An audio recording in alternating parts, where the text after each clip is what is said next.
and welcome back as we are doing another fantabulous vlogcast here on Septum Sen versus the World.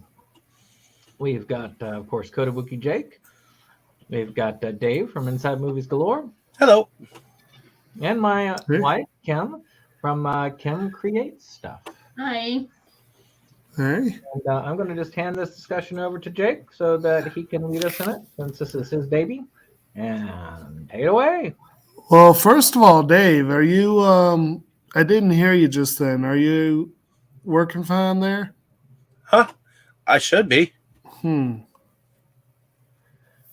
I'm not hearing him. Are you? Brandon? Oh, I'm hearing it fine. I think you've got a problem with your audio. Oh, well, that's okay. Well, that's really weird. I don't know what's going on. My apologies. Not a problem. Well, okay, so I'll go ahead and kick it off. And like I said, my apologies if there's any disconnect in some of the comments here. So the idea that I thought would be a lot of fun, and hopefully some other folks will be able to join us as they find time to. But we, though, with fewer people, might get to cover more shows, so that'll be fun. I thought there are a lot of shows out there, a lot, and every now and then you hear about one that you're like, holy crap, I'm so glad they are making that show. That was my impression when I heard about Invincible last spring, and that was so far I've been pleased by the what I've seen of that. But there are several that I've been wanting to see for a long time, and I was thinking it'd be fun for us to just kind of kick around a few of those ideas. Each of us bring our few of our pet projects, if you will, to the table. And I guess I'll go ahead and lead off with one of the ones that I've really been chomping at the bit at for a while now. And a lot of people are probably going to go, oh, well, they've already got one of those out there. You don't need one. But I'll beg to differ, and I'll say why. There is currently an ongoing and animated series, Harley Quinn, where Harley is the central character and Poison Ivy is her right hand. And I've finally got around to watching part of it, and I have really enjoyed what I've seen. However, I really love the comics by Amanda Conner and Jimmy Palmiotti. And I really love those comics. I love the art style. I love the story. They took elements from them and from the Rebirth series and put them into the new show. So it might seem like a show that we don't really need, but I need this show. And if nothing else, the world needs an animated series with Jimmy Palmiotti as the animation director, because his artwork in that series and in the Starfire series, it's just the two of them working together, her writing, him animating, or not animating, drawing, but really great. And the other thing I want to mention is that this one that is airing is, for all intents and purposes, a Harley Quinn series with Ivy along for the ride. And I really want to see them do a full... I can't decide if it should be called Quinn and Ivy or Ivy and Quinn. I don't know. Thoughts on that if y'all want. But I just want to see this show. And if they need to just wait 3 years until the other one has run its course, I say 3 years. It may turn into another South Park, but who knows? I think there's enough room in the world for both. But like I said, if nothing else, I want to see Palmiotti get involved in animation because his character designs are just phenomenal. And I want to see something more Ivy-centric for once. So, if anyone wants thoughts on that, we're welcome to them. Otherwise, we can move along to the next. But I'm hoping familiar with the comics. Is this Sexpot Ivy? Is this Deadpool style? I mean, not Ivy. Sorry, this Sexpot is Harley, or is this Deadpool style Harley? Because I remember for a while they made her basically into a whore for a long time. well, the art style, if you will, they sexed her up. They sexed her up. The X-rated variety that you're looking for. Nice. Well, no, they sexed her up a lot for the Suicide Squad comics, and that got a lot of flack. The character design, the character design of the Connor Palmiotti pairing is still got a lot of that sort of comic nerd appeal, but it's toned down significantly. Like her wardrobe is more functional, if you will. Like it's not the Suicide Squad one is more like she's dressed like this. Why? You know what I mean? Like there's more of a reason to it. Like she joins a roller derby, for example, and a lot of what she wears just looks like variations on that outfit, and that's kind of so yes and no. It's sexed up from the 90s version, definitely, but not the worst versions we've seen out there either. Definitely not the live action Suicide Squad either. That one was also just trying to make her look a little trashy, if you will. And I think you had another comment in there that I've already forgotten what it was. So apologies. I'm also running on very little sleep tonight, but I'm going to see if you wanted, Brandon, if you wanted to go ahead and start on one, I'm going to see if I can figure out my audio things, because I definitely would like to hear what Dave has to say. I don't know what's going on with this. So, actually, what's funny is there's one that's been at the top of my list for the longest time, and they're making it into a series that's debuting on the 18th, which is the Wheel of Time, which is actually really it's the 19th. Okay. It's the 19th. It's the what? The 19th. Oh, sorry, 19th. But I'm looking forward to that just because I wanted that. That would have been my number one answer for this. Yeah, it would have been mine too, because I read the series back in middle school.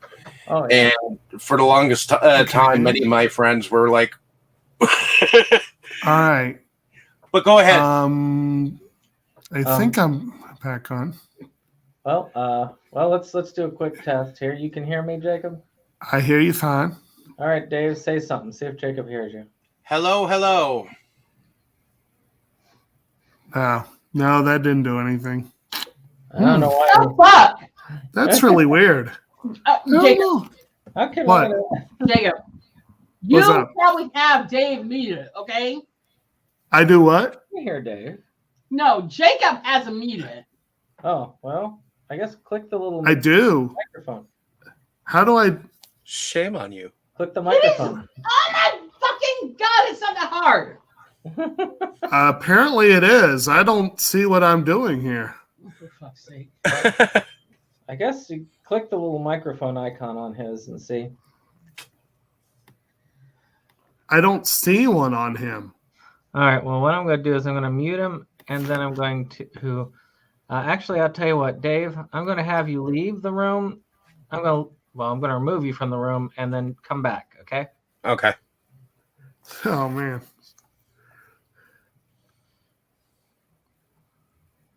I don't even know. Do I have mute privileges on here? For fuck's sake. Well, technically, you can mute them for yourself to not hear them on the channel, but Okay. yeah, that's the thing with these audio things. Okay. Well, that's what we're Sorry. doing. We're not rating it. We're doing it live. That's what happens. All right. Apologies to all those who thought we had our shit together. Well, we don't have that. That's for sure. And there he is again. All right, Dave, say something. Hello. Can you hear All me? right. Great success. The actual series I would put up as first is one they made a movie out of, which was the Dark Tower series by Stephen King, which I would present it more as an animated series. The reason for that is that there's a child character that stays a child through 8 books. And that's really hard to maintain for 8, because I would want to do a book a season.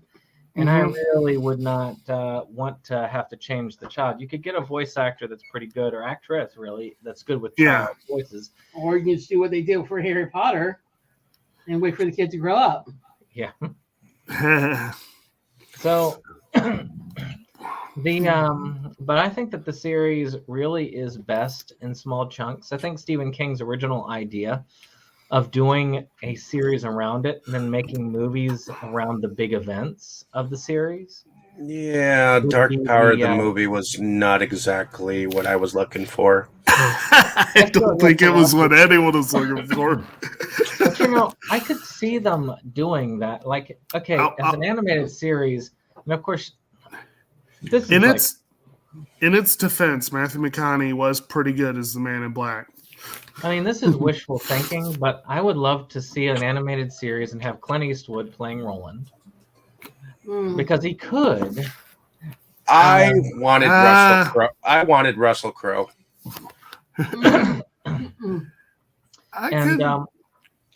Ryan Reynolds as Eddie Dean. I could see that, maybe. Ryan Reynolds No. Eddie Dean, because Eddie Dean is an asshole. And a wisecracking freaking asshole. Oh, God. And who's better at playing a wisecracking asshole? Well, I don't know. I'd rather have Carrot Top. Too over the top. Fuck him. Eddie has some seriousness to him. Okay. And one other thing that would be cool to have is Viola Davis as Susanna. And animated, you wouldn't have to worry about her age for the character, and she's actually a very gifted actress, so she could probably do she has the voices with the different personalities. And of course, I think Matthew McConaughey could still be Randall Flagg quite well as the voice. I think that was good casting. Definitely, I would fully agree. Maybe for Jake, someone like Jacob Tremblay might be a good option. He's got he's got some good acting chops, and he did a good job with the voice acting in Lucas. So there's a possibility there. But I'm thinking about a book a season as the crow flies, and that way you could do it pretty well. You could actually market the first book as a short season to start us off because it's a very short book. The hard part is very short book that takes forever to read. And they would have to I think that the first book would go over well as a series, and it would have to be an HBO series because you would not want to have this thing cut. No. And the first book is bloody as hell. He kills an entire town of people in the first book. Right. But you talk about invincible level violence. So actually, Amazon Prime could do that too. Yeah. HBO is more likely to release a physical. I could definitely concur with that. That actually is on my list of ones I want to see done. Like it would have probably just made the top 10 maybe. But that I really think that's a series that needs a series. And I think you're right that it needs an animated series because there's no way you could get all you need out of that character within a year or so. And but yeah, I feel like Clint Eastwood has aged out of that role at this point. He's a little old to be Roland. He could probably be like the was it He's got 1 foot in the fucking grave. the what? He's got 1 foot in the grave. Well, yeah, but like there was that. What were they? The coffin hunters or whatever they were? Yeah. Like the old man. He could be. What about Like Hugh Jonah? What about Hugh Jackman as the Man in Black? I like McConaughey as the Man in Black, but as Roland, Actually, I maybe, can see Hugh Jackman as Roland. maybe, yeah.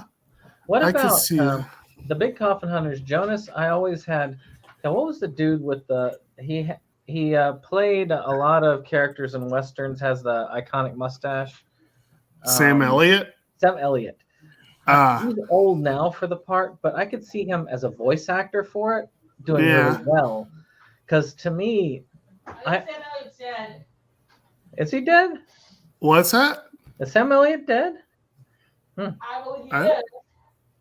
Oh, jeez. But okay, but still. Google it. But still, if he was alive or dead, he would have been a good choice at one point. And I'd say maybe 10, 15 years ago, he would have been an excellent choice to play Jonas. He's not. He's not. He's not? Okay. No. No, he's still alive. So was that. A lot of people. So there's Sam Elliott and there's the other guy.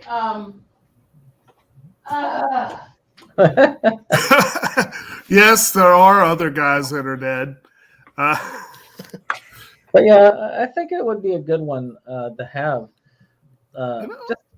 Shoot, even Idris Elba, I wouldn't mind him coming back to the role. Yes. He was not who I expected for Roland, but he can do the part. Definitely. It's just, I think that they would need to do it competently. Yeah. That's why I also believe HBO would do a good job with it, because I think HBO could handle it.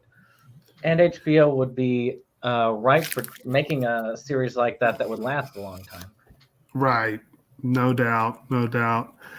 It would be very interesting to see. And HBO, I like generally, I'm generalizing based on a moderately small number of productions, but what I've seen, I have generally liked. I've generally been impressed with their TV making apparatus. But yeah, I would like to see that very, very much. And you could also go into, I'm assuming you're probably would you be trying to go for a look similar to the graphic novels, or would you try to go with, what sort of look would you be thinking? I could almost say you could do the art style similar to Invincible. Okay. Because Invincible can do light for some of those, but it can also do gritty. Right.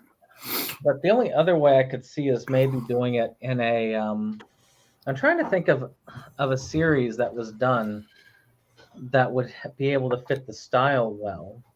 Right. And maybe I don't know. Maybe the style of like a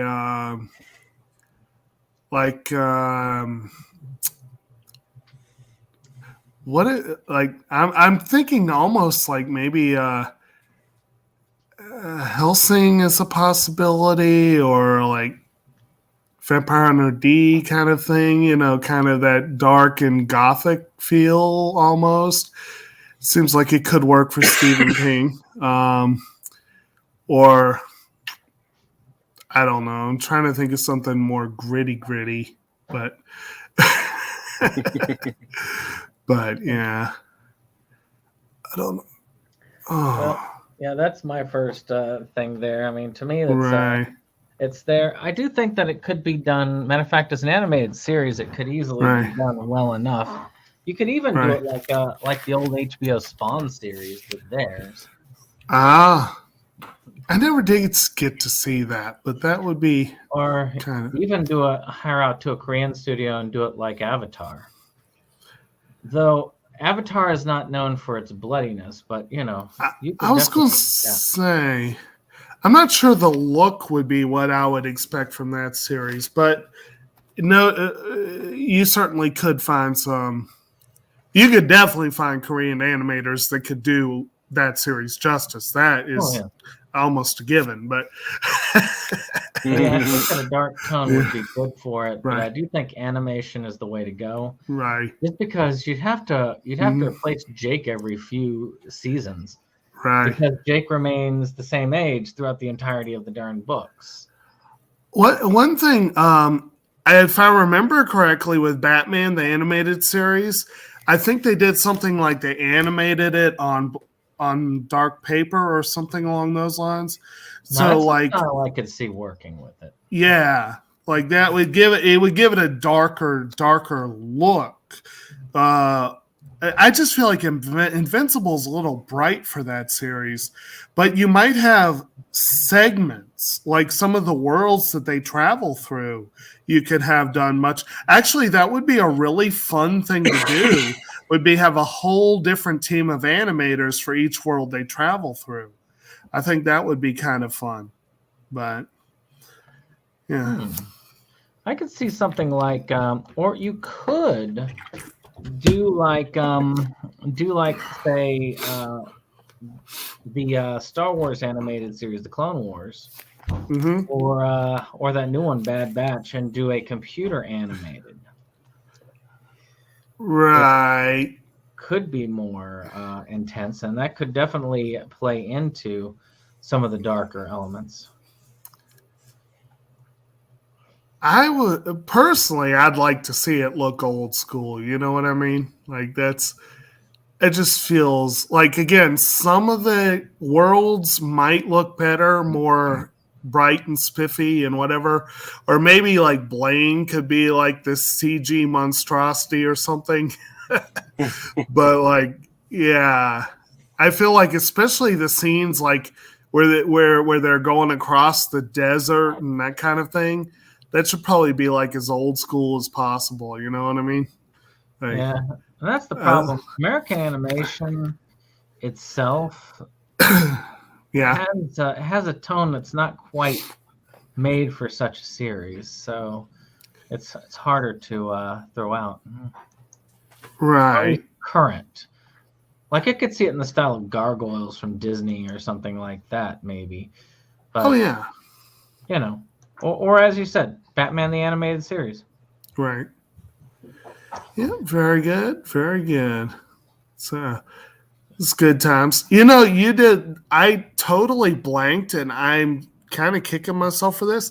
I didn't even talk about who I wanted in my series. Like, I've been saying for a while, and I'll just throw it out there, and y'all feel free to shoot it down or not. But whether in live action or animated, I really think Scarlett Johansson could be a great Poison Ivy. I would obviously love to see it in live action, but I think in animation she could be great. Although I love what Lake Bell does with the character in the new series, so it could go either way. And I don't know.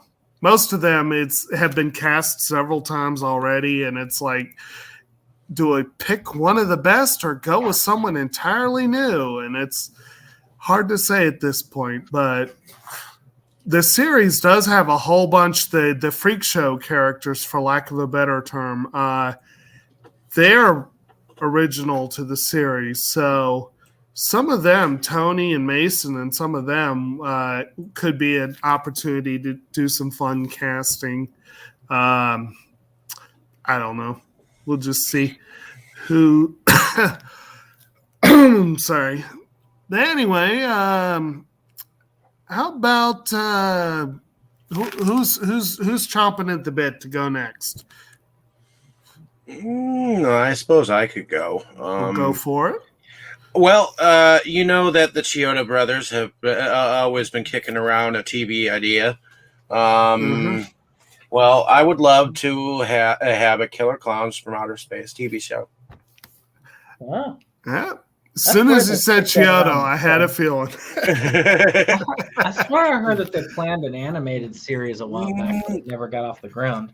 There was a live action series that they were planning by bringing back some of the original puppets. See, most of the original puppets and their clowns were destroyed, so they'd have to create everything, and they definitely they have to have the money to back the darn thing too. So, but it was always talked about, and there were certain rights involved that I think some red tape there, but I would seriously love to see something in that world. And I think a lot of fans would probably say, fuck yeah. I don't know why, but I always see that as an animated series done in the style of other series from the 80s, taking a kind of horror adjacent movie. So sort of like like Beetlejuice or I was thinking like Attack of the Killer Tomatoes or like Madballs or yeah. So that's how I always saw that series, that movie as a series, becoming extremely kid friendly. Or I don't want a kid friendly. It could never be kid friendly.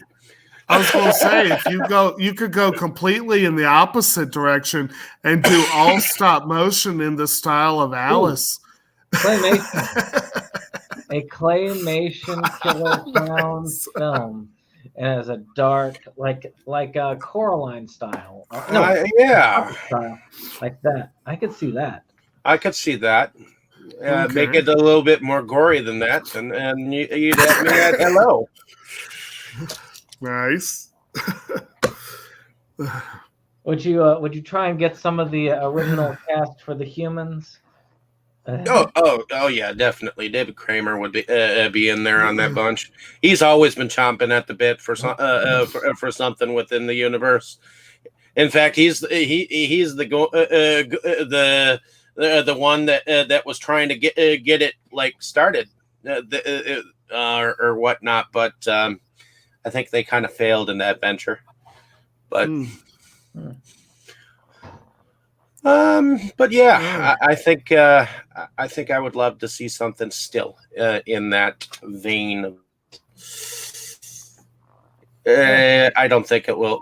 I will in my time period that I'll be here on this earth, but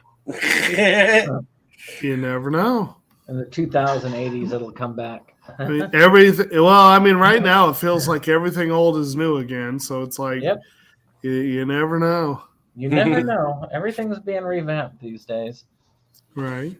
Hey, Kim, did you have an idea for a show you wanted to throw out? Yeah, I'm coming. Okay. Probably trying to put stuff away in the kitchen there. She was able to whip together an amazingly tasty blueberry compo, which is an amazing thing. Sounds fun. Hey, compos are really good. Ooh, maybe blueberry compo could get a series of its own. Blueberry compo and the pancakes. That sounds like something from the 90s. What, like a band name or something? Well, did any of y'all remember there was a cartoon show called Rude Dog and the Dweebs? I remember the title vaguely. And the Rude Dog was over everything. It was like this dog with long pointy ears, and they had neon colors on each ear. Oh boy. Now that's something that could come back. Not really. I'm actually glad it's gone. It was on everything and annoyed me.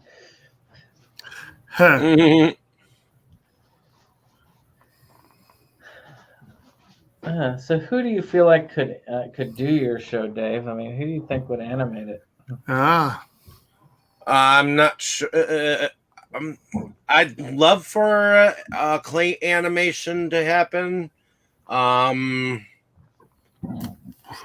Not quite sure who would have directed, but if it were live action, I would like to see either Ben Wheatley or Darren Aronofsky Okay. do a couple episodes, like maybe a 6-part miniseries of killer clowns from outer space. Would you be seeing it? Would it be like a sequel to the film, or a prequel, or like random side stories, or Well, just it could go in random different areas. I mean, it could definitely be start out as a sequel, but then it could also go into prequel territory. You know, seeing where the heck these clowns came from. You know, good deal. I don't know why, but I keep seeing it as a 90s Saturday morning cartoon era show. I mean, I don't, you know what I mean. They used to take stuff like that all the time and convert it into that sort of thing. It has some sort of it was Beetlejuice. Well, it wasn't just Beetlejuice. They did that with a lot of shows. Yeah, it was like anything they could turn into a cartoon, they did. You know, it was, you know. That's the idea. Anything could be a cartoon. I'm sure there was an Aliens cartoon somewhere. Right. Yeah, I'm sure there was. Gosh, there was a RoboCop cartoon, for goodness sake. And that was dark as heck. Yeah, it was short-lived, but yeah. Then there was the Mr. T one. Yeah, that was short-lived. Oh yeah, New Kids on the Block TV show. Oh yeah. I can't forget that one. Well, I can't forget it because I never saw it. I could have seen a Star Wars TV show. I'm talking about live action, though. Right. Actually, they have plenty of those now. Yeah. They got plenty now. They even have an anime now of Star Wars. Actually, yeah, they got it on all formats, like animated, live action. They got Lego Star Wars movies, all that. They stream it to you directly in your sleep. So, talk about oversaturated market. Yes. Thanks. And that's what's that? That fucking mouse. Oh. All right. So, what did you said you had an idea for a show? Well, they're talking about doing Event Horizon, and I heard you, Anderson, into either a series or a miniseries. I really would want. It's been because I'm one of those purists. I'm like, I want the Event Horizon, the full script, the full ideology of that. Even the cut scenes would be extremely. And anyone who's ever seen Event Horizon or knows anything about the behind the scenes of Event Horizon knows what I am talking about. The frenzy scene, the scene where, spoiler alert, if you've never seen this movie before, stop listening right now. Exactly. You were on that discussion too. Was I? Yes. Oh shit. Yeah. Yes, you were. Yeah. Okay, so basically, there's a scene that got cut because censors and shit like that. But what we saw on screen was very minor compared to what was written and filmed, to the point where they hired actual amputees to play people who are like getting their limbs removed and shit like that. And I'm like, okay, I want to see that shit, like the original shit like that. Allegedly, Amazon currently is in deals, talks. They're currently filming an Event Horizon miniseries. So I heard, but that was like 6 months ago that I heard that. Like, well, actually more than that. It was almost a year ago, and I haven't heard anything since then. Mind you, I have not Googled or looked it up since then, but no sense in like making your hopes up for nothing, Yeah, I keep Googling stuff that I really want. And I'm like, oh, so that's like, well, okay, so like, what's the Allison Road? Yeah. that'd be a Every nice couple game. years, I Google that stuff like that. I'm like, is that game happening? Meanwhile, other companies have produced their own versions of that game. Well, at this point, what's the point? Hmm. So I'm hoping that eventually they will have their version, their miniseries version of Event Horizon. I don't believe it can be like a full-on series unless you do it like 24, where every episode is 1 hour. Hmm. Which, by the way, not gonna hate. That was a very good concept. It was an excellent concept, where every episode was in real time. Hmm. So, Event Horizon is one of my wish list series or mini series. Anderson really Which- going on me. Anderson should get his own series. Actually, Would one you- that no one knows about, but I'm about to mention, is a book series called The Tide. It is yet another zombie-esque apocalypse dystopian series. However, it gets better than that. The zombie apocalypse, if you want to call it that, starts from a virus or a sickness called the Yamanajaku, or the Oni agent. It was a bioweapon started during World War II. Well, in the series it was. And the whole purpose was to create the perfect super soldier.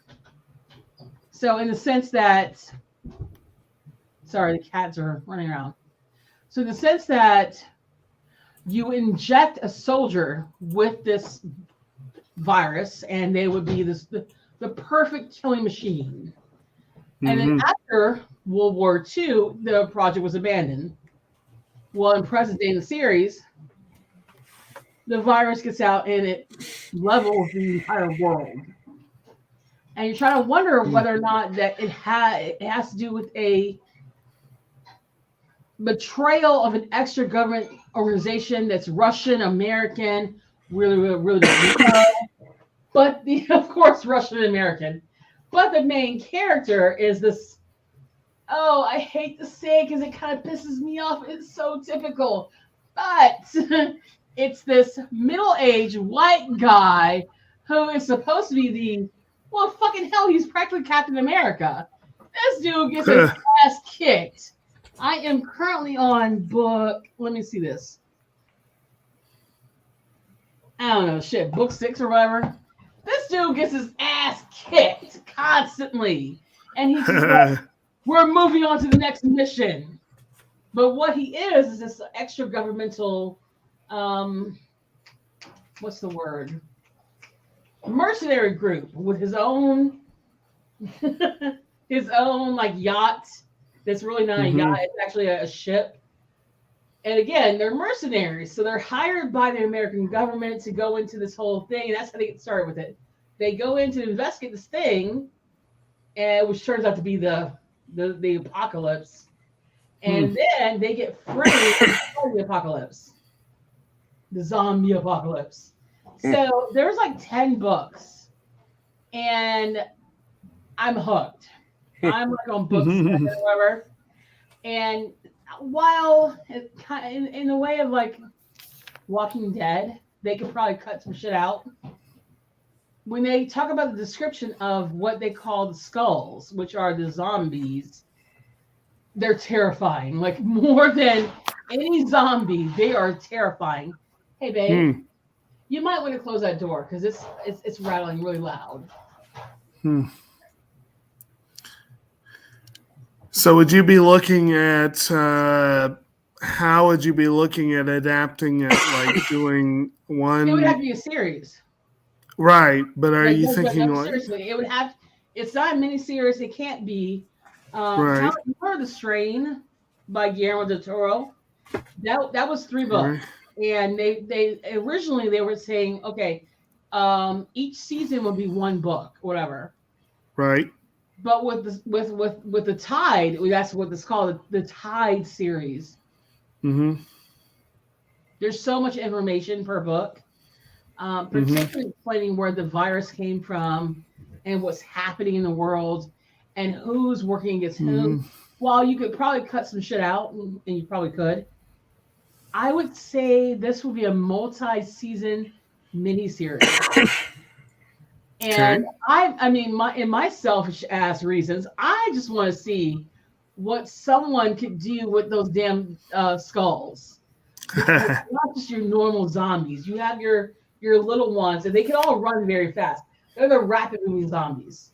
So you have your little skulls, but then you also have these highly evolved ones, Mhm. like the Goliaths. The Goliaths are these giant like skulls that are the size of a house, essentially, or a large car. And then you have the droolers, which are these skulls that emit and spit out acid. And then you have the Titans, which you find out in later books. The Titans are the size of like tall buildings, like half skyscrapers kind of thing. And it's like, God damn. And then you find about these things called hybrids, which are half human, half skull, and they can control the other skulls. And I was like, okay, so this needs to be adapted into a series for me. And Right. I was actually recommending this in my job. I was recommending it to a patron. I was like, you like zombie stuff, right? He's like, oh my God, yes, girl, yes. And I was like, okay, so let me tell you about this book series I've been listening to on Audible. I was like, And he was like, okay. So we kept looking and we could not find a copy of the books in the system. So I was like, I'm going to go look at other library systems outside of our ones. And couldn't find it. So I said, well, sir, you might want to try audible.com. He was like, well, I'm not going to pay for that. I'm like, well, you can get a, what do you call it, trial membership. Get the first book for free. Apparently he did that because 2 months went by. He came back a few weeks ago and was like, girl, I need that second and third book like right now. And I was like, hey, how'd you find it? He's like, I did what you said. I went on Audible. I downloaded it with my free credit. And I listened to it. Then I canceled the subscription. And I was like, I like this, but I don't want to pay $14.95 per month to audible.com to get the rest. And we kept searching and we really could not find them anywhere. So I said, the only option for you is to either buy the audiobook from Audible or buy the physical copy from like Barnes & Noble or Amazon. And I was like, how is it I'm the only one that's ever heard of the goddamn series? Like, clearly I'm Right. not, but this shit, because I like post-apocalyptic stuff. I like zombie apocalypse stuff. I like horror series, particularly. And this shit is amazing. And I'm like, you know what? I want a movie series or TV series, miniseries, whatever, on this subject, on this book series. So anyone listening, someone make that shit happen, by the way. Right. Well, that's one of the reasons we're doing this. So, the 1 in a million chance. But yeah, that's going to be pretty cool. Did you have anyone like you really thought would be excellent to be involved in that, in the production aspect or starring or any of that stuff? Or I haven't thought that far along. okay. But just All spitball. right. Let me think about it a second. Right. I'm going to say, shit. All right, Scarlett Johansson. All right. Sounds like plan. She'll be the main female character. I know you like her, by the way, Jacob. But I have gained Always a a good lot of idea. respect for Scarlett Johansson because she's on the mouse. So I have a lot more respect for her than, say, Emma Stone's bitch ass. But that's just me. For the main male character, shit.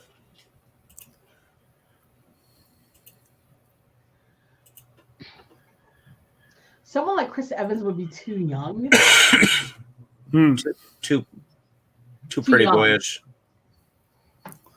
Because the main character, Dominic, his name is Dominic Holland, he's in his 40s. So even though Chris Evans and Chris Hemsworth, they're in their late 30s, early 40s, given the way they look, they would probably be too young for this character. Unless they decide to age down as Hollywood tends to do. So, fuck it. Let's just pretend like we're going to think along the lines of a Hollywood exec. Let's go ahead and age down the characters. Chris Evans for the main guy. Dominic Holland, Chris Evans.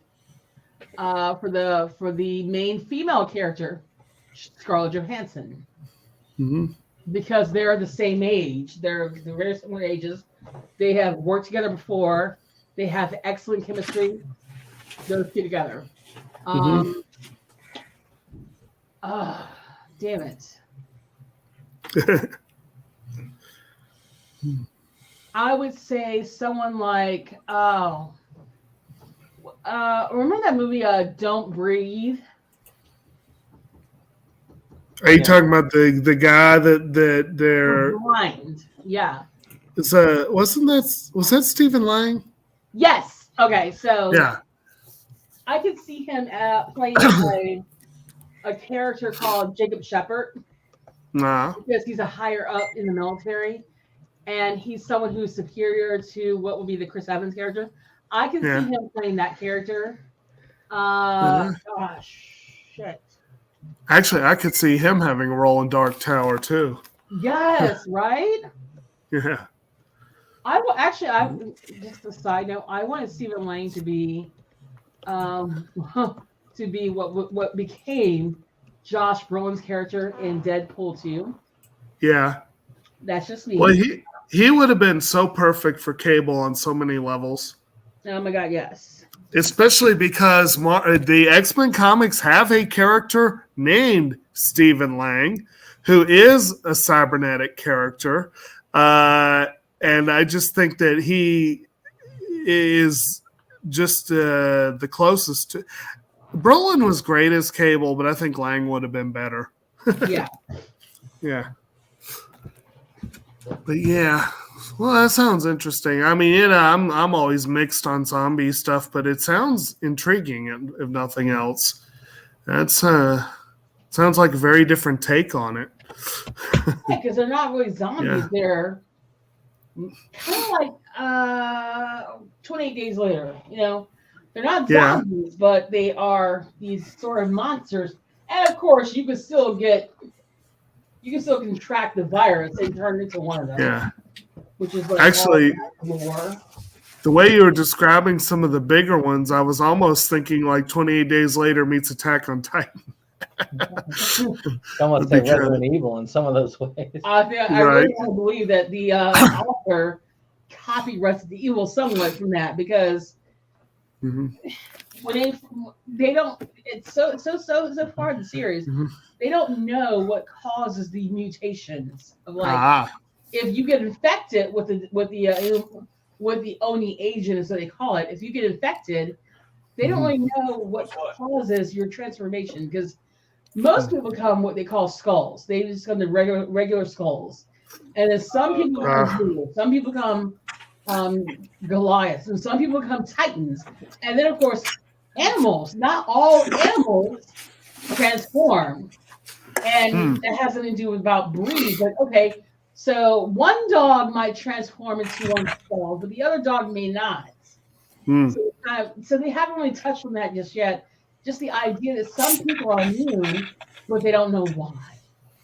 Right. Huh. Interesting. All right. So what's your second one, Jacob? I think since we're talking about series of books and whatever, I think I'm going to go ahead and move ahead to the one that I have been saying for some time. So I know, Brandon, I know you've heard this, and I don't know, maybe everyone here has already heard this. I don't know. But the audience might not have. And that is that we really need a proper series animated series of the Harry Potter books, like where each No! book, yeah. Leave it alone!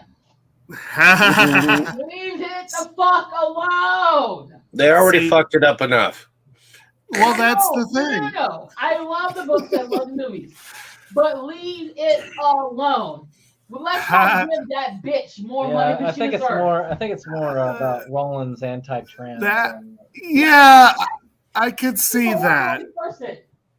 And I admit, she doesn't need more money.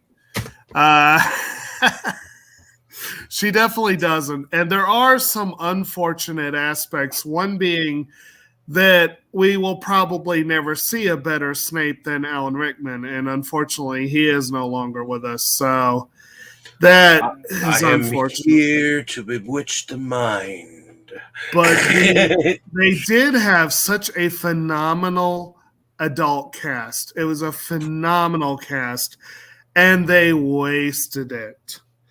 And also, there's a lot of great in the books that just got left out of the movies. And also, I just really, really, really want to see an animated version of the story. So I would say 1 season per book, half seasons, obviously, for the first 2. And it would just, I think you probably an entirely new cast of the young characters. Just so long as your animation does not become a Lego universe. Well, we've already got Lego Harry Potter. We've got enough of that. We don't need more. I would actually see this would be one where I would love to see it done full-blown anime style. I would love to see that.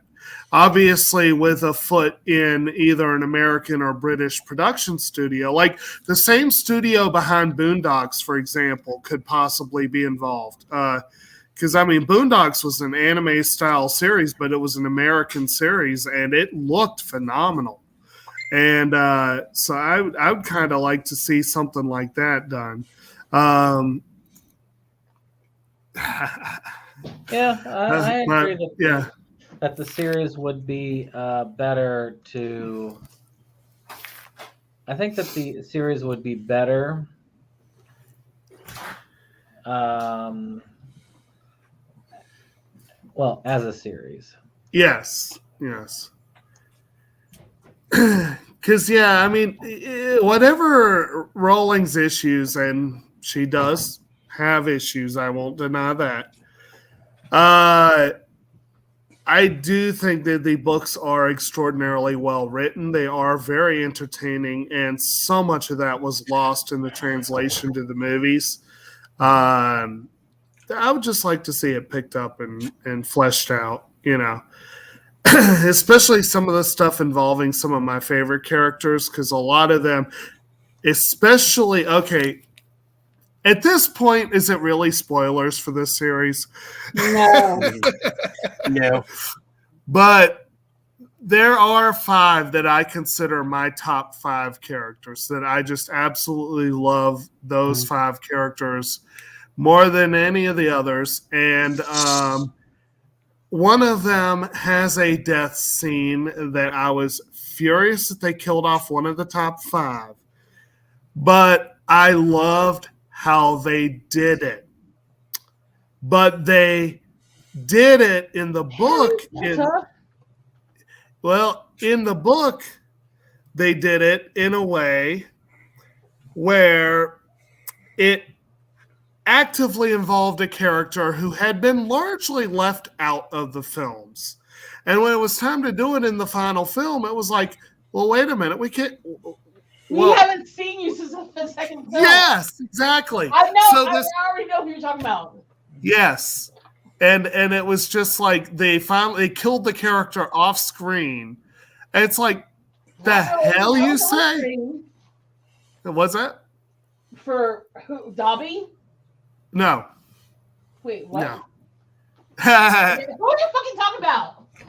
Fred. Oh, him. Okay. Because Fred his was in the fucking books. yeah, but No, they he was in the movies. More than Dobby was. Actually, Percy. Well, no, disappeared Kim, from the you're series. missing the point. I said it. But Percy disappeared. And then all of a sudden, Percy, he yes. shows up. And Percy book disappeared. 6 or 5. That was it. Percy disappeared from the films because they didn't know how to use him. He was a presence throughout the books. So that scene was possible in the book, but not the movie. Well, that's why the family reunification scene does not happen in movies.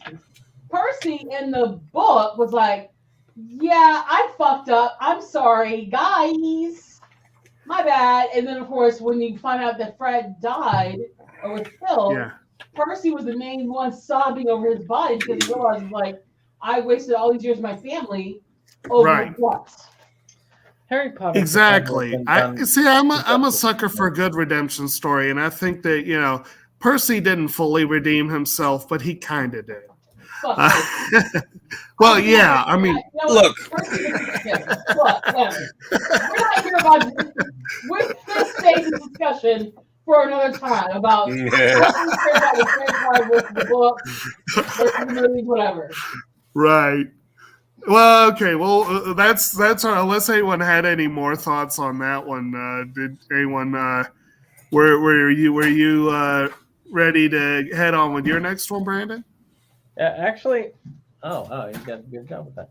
Well, I mean, if you had more, go for it. But no, I was talking about something else. So, actually, the cover photo I used was one of the ideas I had, but somebody who might be, in theory, listening to the show eventually, which is Evan Jacobs for one of his creations, which he did a couple of animated movies, Insect, 1984 to 1985, and The Cool Summer. But I thought it would be pretty cool to have a regular series in that universe, watching the characters interact, do different things, and have different adventures. It could be simple to produce. Shoot, he could do it himself if he wanted to. Make it into a YouTube web series in little 15-minute episodes. But I could see that as a series. Or if you want bigger budget, I could see them animating in a simple way. I mean, shoot, most of there are American cartoons that look just about the same as that, just slightly better animated. But I could see that as well. I think that the story is there, and the music is certainly there. I think I'm the only one who's... Well, actually, no. Jacob saw Cool Summer. I've seen 2 of those. I have not seen Insect. I have to still sit down and watch it, but I do have a copy of it. All right. So, yeah, that could be interesting enough. Yeah. Like I say, it's a simple one, but I thought I'll address at least the one that I have as a picture on the thing. And you're right. That seems like something he could do pretty, if nothing else, like maybe short films to package with the others or something. I don't know. Like I said, it's got to be a lot more pictures of the kids together. Right. All right. Is that all you have to say about that? That's all I have to say about that. Of course. All right. How about you, Dave? Well, one that I've been kicking around in my head that really needs to become a series is a series of books that were written by Brian Lumley called Necroscope. He's another what is it?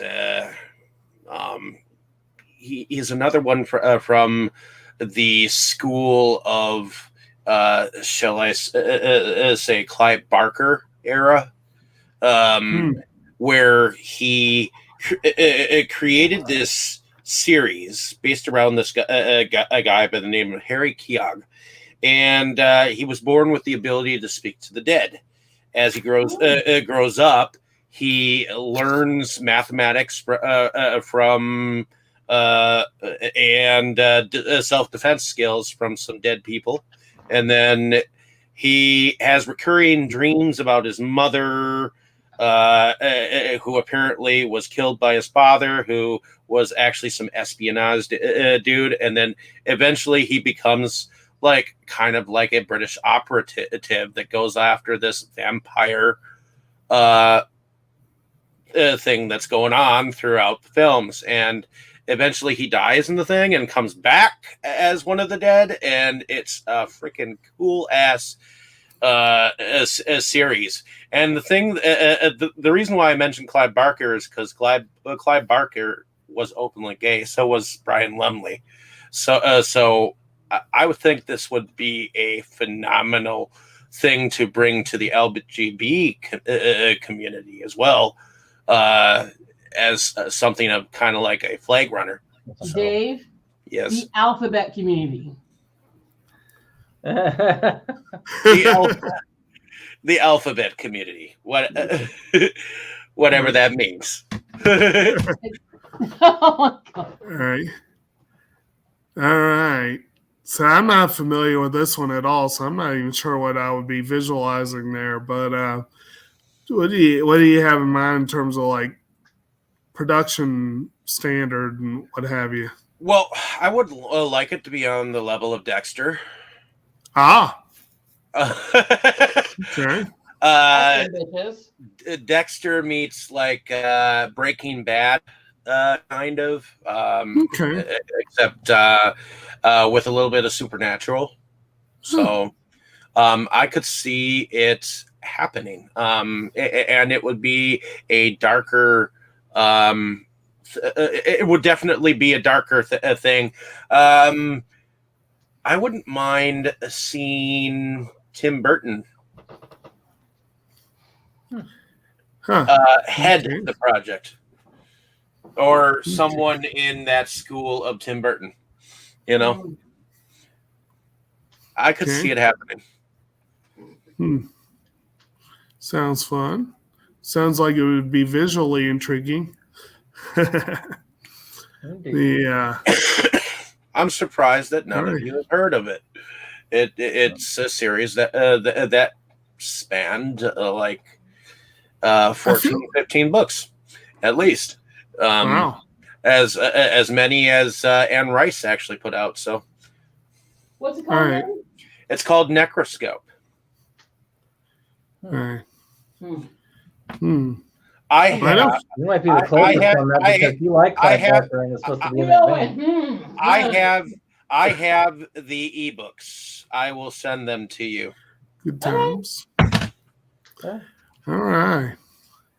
Oh, actually, Kim, did you have another one to throw forward? Damn. Oh, this is so terrible. I know people are like lose respect for me for this one. 50 Shades of Grey. Fuck. Deeply. Fuck you deeply. Eat a fucking dick. No. Don't just eat a dick. Eat a sick dick, bitch. All right. Anyways. You remembered the Da Vinci Code. All right. Set it up. No. Hear me out. Before the Da Vinci Code, Dan Brown wrote another book called Angels and Demons. And that got made into a movie. That's great. Okay. That was the first book of his Robert Langdon series. But before what? Bad movie. Bad movie, but very wonderful book. Or wonderful-ish book. But actually, before even that, he wrote a book called Deception Point.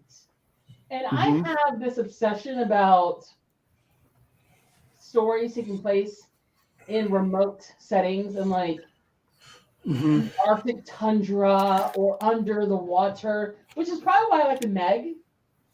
Stuff like that. Yeah. And The Thing. Yeah, you're right. And that terrible movie with Kate Beckinsale called Whiteout. Oh, and Tom Selleck was in that one, actually. It's called Whiteout. I think it was based on a book too, but yeah, it takes place in Antarctica. So stories like that I have an obsession with, like, and before before Da Vinci Code and Angels and Demons, he did a book called Deception Point, which takes place on the Arctic tundra on an ice shelf, and the hero is actually a female. And she's not just a female, she's a female in her 30s. She's a female who is not a brilliant scientist. She's a female who's an ordinary government analyst. And I was like, So she's just a run-of-the-mill pencil pusher, and she gets roped into this goddamn conspiracy because, like, she gets sent to the Arctic tundra to verify some information and then relay it back to the team that she's reporting to. And that's it. And somehow she gets roped into this goddamn conspiracy. She gets roped into the thing where she gets almost killed. And I'm like, you know what? This would have made an excellent movie or miniseries. Right. And in fact, one of the characters, because I remember I first read this book, I want to say about 15 years ago almost. And one of the characters is a character, but he's obviously there for comedic comic relief, but he's a scientist, he's really brilliant. But the character, when they described the character, I was like, oh, so Dan Brown's a Paul Giamatti fan. Because literally, they described Paul Giamatti. And even down to the narrator does the voice of this character in the audiobook. I was like, that's Paul Giamatti. That's fooling me. That's Paul Giamatti, bitches. So I was like, this movie, and then they didn't make it like yesterday before Paul Giamatti gets too old to consistently play a 40-year-old man. A 40-year-old man, I should say. So, yeah. Read the book. It's called Deception Point. It's amazing. It's better than any of Dan Brown's other books. And I still don't understand why this book has not gotten any attention. It's weird how sometimes an author will write an amazing book, but cannot nail the follow-up, at least not as good as the original book. Yeah. Right. And then, remember, Da Vinci Code came later. Yeah, because he wrote his first book was a book called Digital Fortress, and it was an amazing thriller.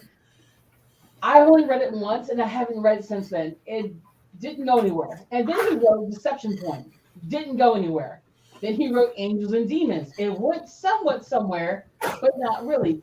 And then he wrote Da Vinci Code and pissed off everyone in the world. Every Catholic, every Christian, everyone. And that book was the book that, if you want to put in modern language, went viral. Yep. And that was the book that I was like, who's this Dan Brown guy? Heard about Da Vinci Code, read the book, and then I went back and read his other books. And yet, Angels and Demons, it got a movie.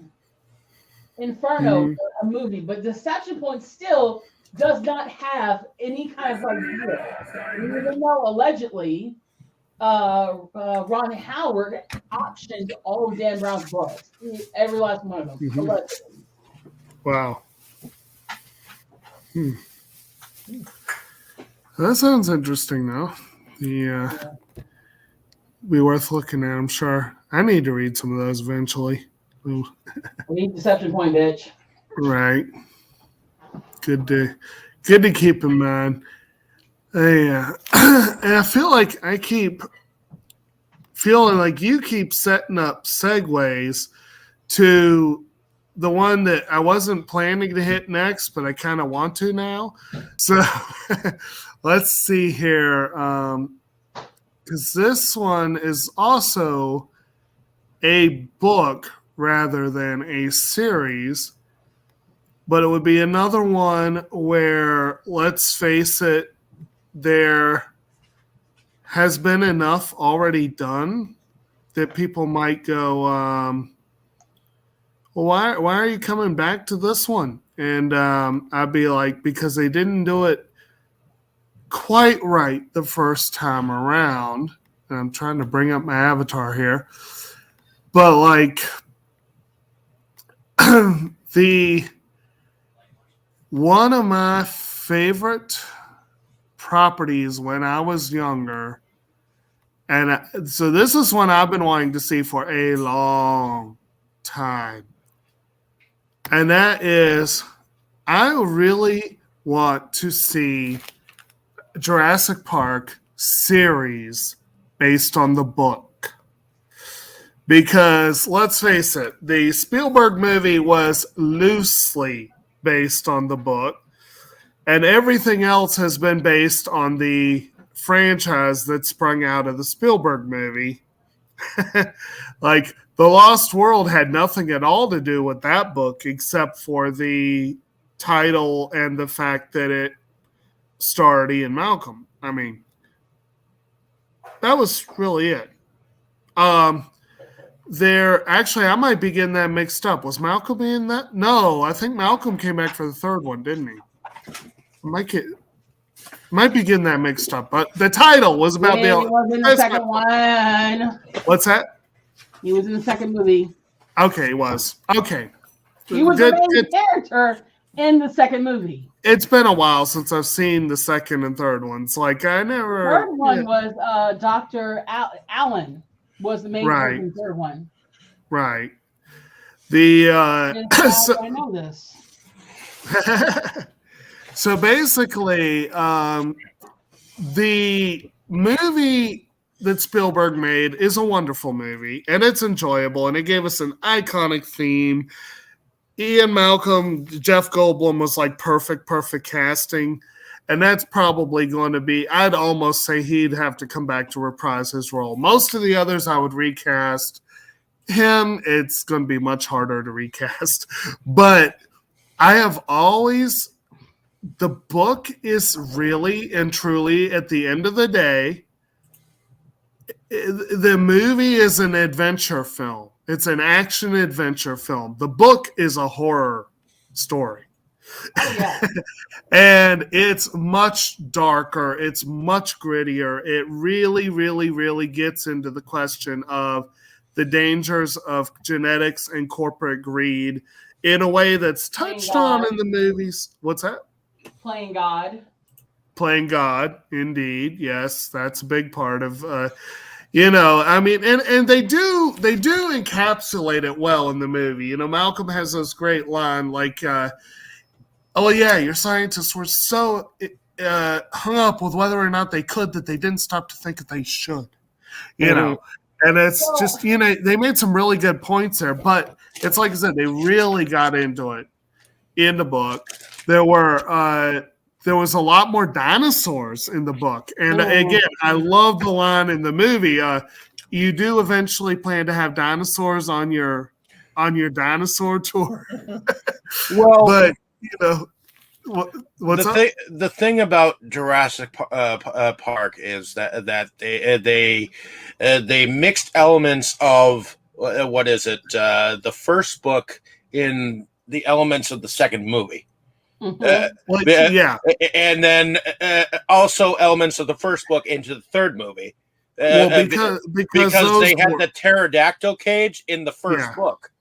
Yeah, they did. They do. But that was the thing. A mama and a baby Tyrannosaurus Rex, which was in the second movie. So they had elements they couldn't film the first time around. They didn't have the technology and they didn't have the budget. And that's understandable. And again, they covered for it well with that great line by Malcolm. But if they did it, what I'd really like to see, and this would be not too far off from the visual style perhaps that we were talking about with Dark Tower, I want to see it as an animated miniseries where they would probably spend 6 to 8 episodes on the story. And that would give us plenty of time to hit pretty much everything important from the first book, probably incorporate a couple elements from the second book, maybe a few elements from the various films that are worth keeping, and just basically tell the story the way it was originally told as a horror story.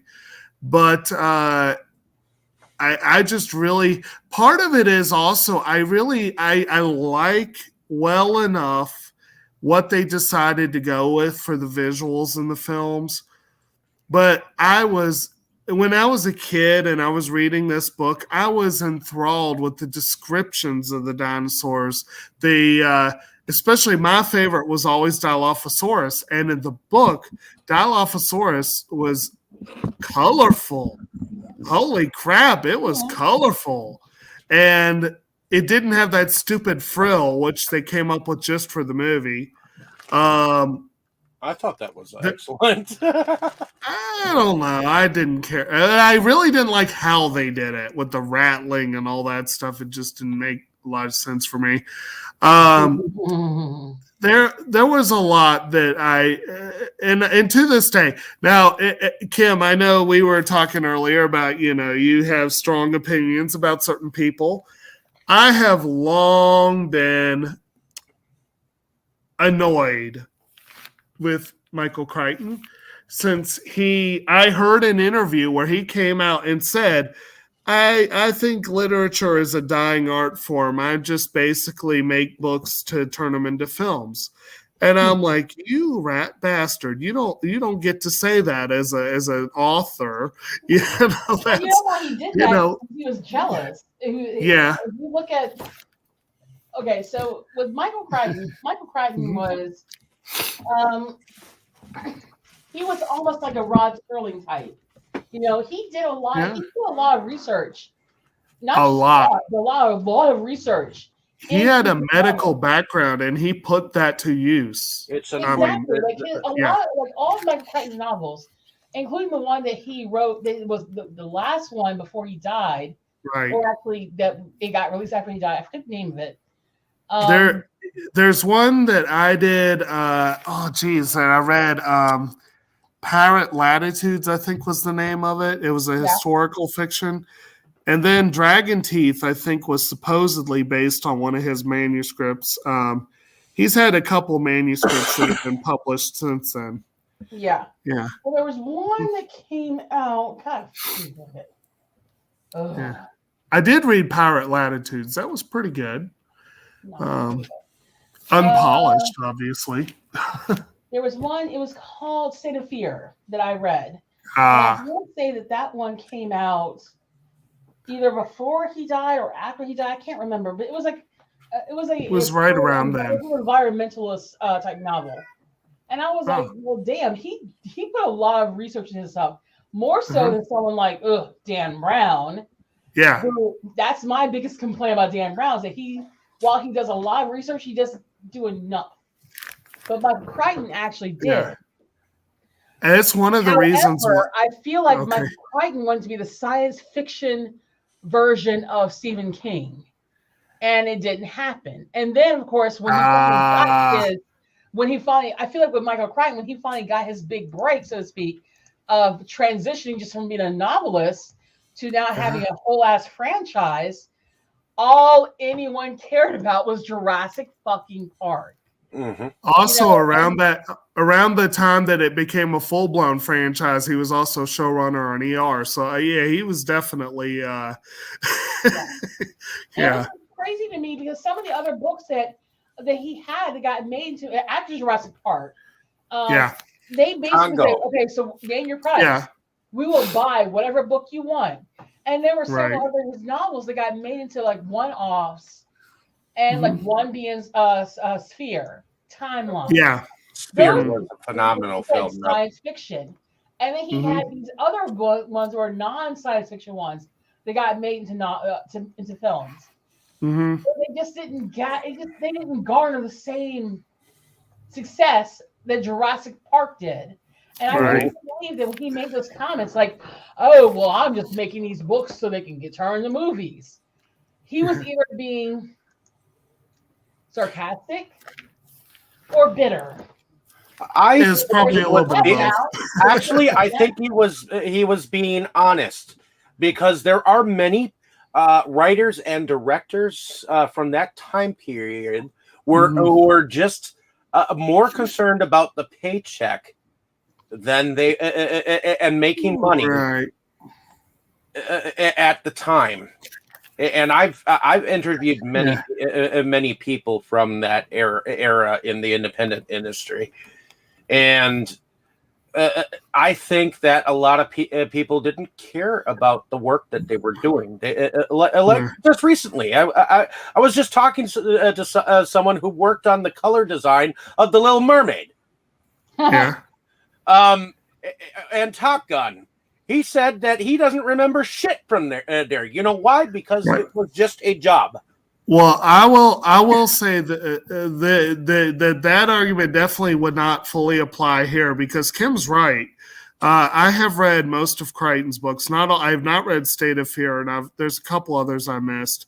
But yeah, he researched the shit out of the stuff he wrote. I give him props for that. He did his due diligence on the research.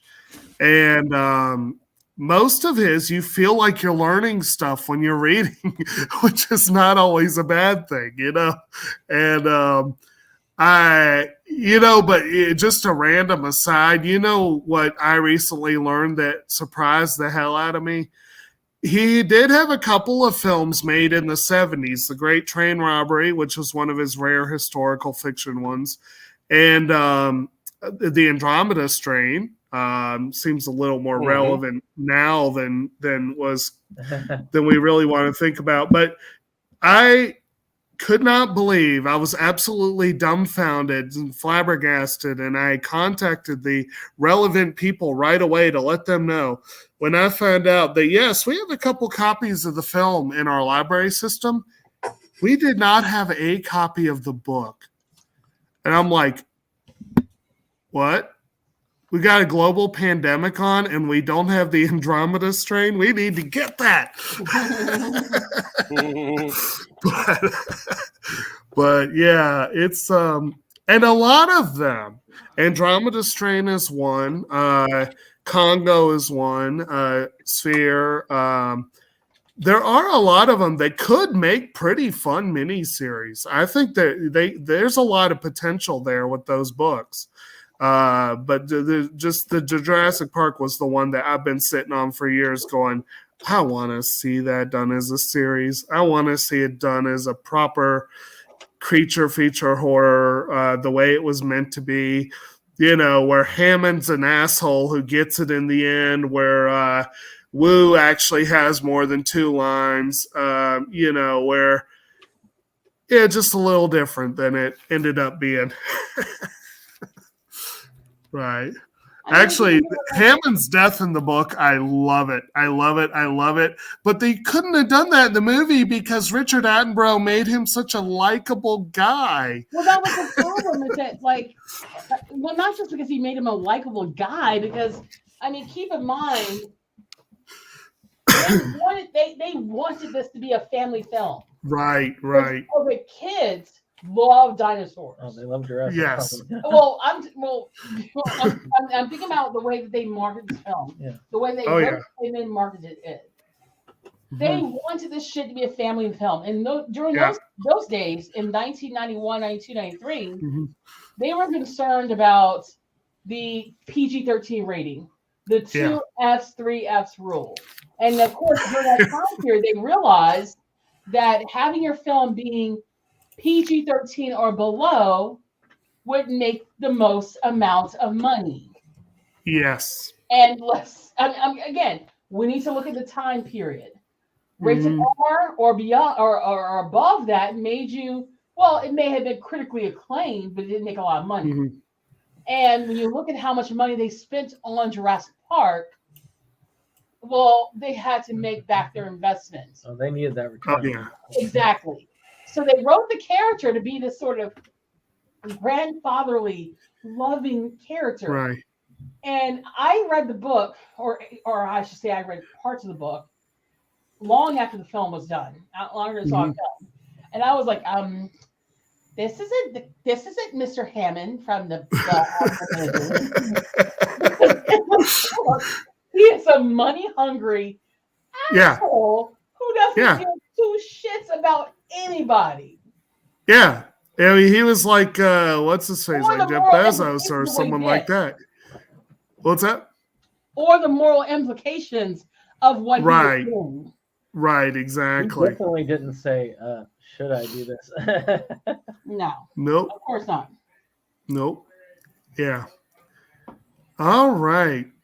So good. And the other thorny thing would be you'd want so much to use the music, but it would be like, I can't really do that because I got to set this apart and make it its own thing. But a different score would be better anyway because it's going for a different tone, and a different tone needs a different score. Yeah, you're not going for epic. You're going for... I do feel like we might need to have a Michael Crichton discussion at a later date because he wrote a lot of books for film, and then of course we got turned to films that I enjoyed later on in life that we haven't even brushed the surface on because that's not what we're discussing. So Michael Crichton will be discussed at a later date. That might be a good worthwhile one to do. So how about you, Brandon? You got another one to throw out? I had one that I'd wanted to see as a series for a long time since high school. Oh. And in high school, I was into some sci-fi and fantasy books, a little bit of horror, which is funny because I got into Stephen King late high school, but I didn't like horror movies. Just like that, I guess. But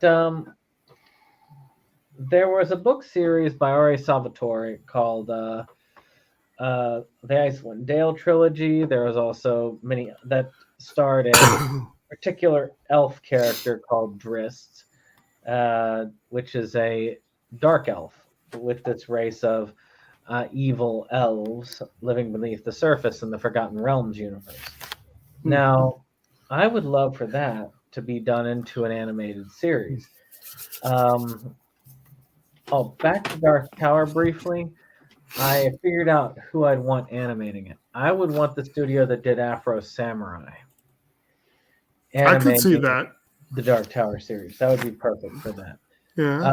For the Dark Elf trilogy, which would be the way that would start it, then move into Icewind Dale and so on, I would want to have that done by an anime studio because I would want a studio that is excellent at animated action to the point because the sword fights are supposed to be so fluid, so spectacular, yet so bloody in the end. I feel like you would need something on the level of a Studio Bones or even Hellsing. They did a great job with the action, right? But I would like to just see that done in a very fluid, almost graceful manner with the blood and gore and horror elements that hit the series, because the Underdark, where the elves are living, is a horror realm itself. Seeing one of the characters be basically turned into a half human, half spider because they betrayed somebody, with that look of horror left on their face etched for all time, that itself also very very interesting. I am not sure who I would have to voice them because I really don't have a voice in my mind anymore for the characters. But I would love to see it go along, especially when you're getting to things and characters like Jarlaxle, which was a very sly mercenary type character, or Entreri, which was a character that was one of the few that could match, because Drist was popular because he was the best swordsman in all of Forgotten Realms. And Entreri was one of the few people who could match him. And unlike Drist, who was an elf who had like 100 years in order to learn how to perfect his stuff on Trey, is human, and he was keeping up. So Mhm. it just is a very interesting series with a lot of layers that would make for a great action adventure and just that fluid style. Right. Sounds fun. I'm probably the only one here who's read that series. I don't know, Dave, did you read that series, the Dark Elf books with by R.A. Salvatore? I do know of R.A. Salvatore, but no, I didn't get to reading the Dark Elves stories. But I do have a fantasy series that I'd like to mention from that era of, well, not that era because this is earlier. Neil Hancock was a fantasy writer who I guess I'm not sure exactly when he wrote them, but I know he wrote them between 1941 and 2011, probably in the 1970s. But he had a series of books in the Circle of Light series, which talked about, which I think the first one was called Greyfax something or other, and it started out with an otter, a bear, an elf, and the thing is, in order to get into his world, I guess it was in and around an area of water called Calixte, a river, and oftentimes a lot of his novels involve some Buddhism, a little bit involved with his fantasy, but I enjoyed the series, and I need to get like copies of them, whether ebook or not. But I really fairly enjoyed the series growing up. It was a very serious and lighthearted fairy tale atmosphere, and it involved like talking to like animals of the forest and how various forest animals ended up like banding together to come together in this magical realm, and I just loved everything about it. At the time, I picked the series up in a resale shop at one point in time, and I just kept collecting them. And then, of course, my mom ended up donating like almost my entire library to the school library. So, wasn't just my Goosebumps books. It was a punishment that some cockamamie psychologist suggested her to do. No, Brandon. I don't tell parents to do that, so I can't really say. Yeah, seems like a crazy thing to suggest. Yeah. So that sounds kind of fun, though. Yeah. Different. It had there were several different series of books that he wrote. And the first was the Circle of Light series, which had like four books in that one. And then there was a second group of books called The Wilderness War. And then there was a final set of films or books called The Windermere Circle. And the Windermere Circle was supposedly in the middle. The Wilderness of Four was technically the earliest, and Circle of Light. But they all basically are set in the same world. So I'd like to return to that, and I would love to see it, if not an animated thing, at least a live action version, kind of on the verges of like Watership Down, you know. All right. Sounds like every good happy times, right? All right. So, did you have another one, Kim? Yeah, Was she one. there? Do you have another idea? For a miniseries or series? Mm-hmm. No. Yeah. I'm sure there are others, but this has gone a little long. Yep. Okay.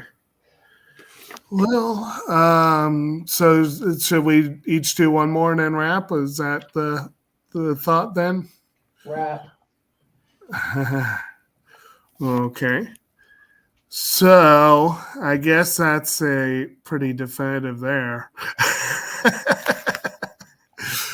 We had there are a lot of options. I think we should probably revisit this at some point. Hopefully we can get Mo on for that one. And honestly, I was trying really hard to bait Dane into coming on and talking about all his Oz ideas because I figured he'd have to, but oh well. Well, he'd know what series were out there.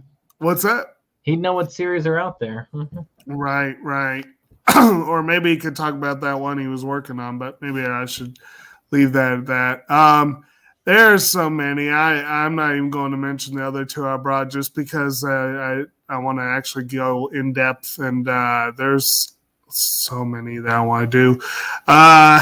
But, who knows? Maybe someone who's actually listening that has the finger in the right pie, to do at least one of these ones that are a little less familiar or not, such expensive IPs as I'm sure some of these we talked about are. But, anywho, anyone have any final thoughts they want to throw out? Last little bit. Azad, I actually looked up the last one I had, and I realized that it won't ever come to fruition. Yeah, because it's I would do a fake docu-series on the Silmarillion, which essentially, because that's how the Silmarillion was written technically, as more of a historical document. I want to do that. And then have what would they call it? Have animated or live action scenes depicting the events happening, and like I say, presented as a historical documentary.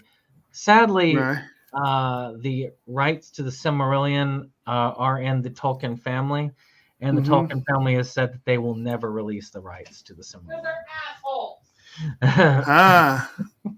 So by never, you might mean never, or you might mean 50 years, or not within their lifetimes, anyway. Right. Well, that's somewhat unfortunate. Are greedy. Yeah, that's true. If enough money is offered to the right person, you never know. But I would love to. That'd be a cool idea because, again, that's how the Silmarillion is meant to be told. And as a documentary, I think it would be the most appropriate way of telling the book. Very good. Very good. Dave, you got any final bit of suggestion, bit of what have you? I would love to see. I would love to see an adaptation of. Let's see. I would love them to redo. I would love them to redo Goosebumps. Yeah. That was a fun show. It was a fun show, but it was too kiddish. It was too family friendly. Yeah. I think if they did it with a darker approach, I think they had those Fear Street movies that came out recently. Like on the level of that, like on the level of that. I Cool. could swear that would be, but nothing like the Goosebumps crap that we got.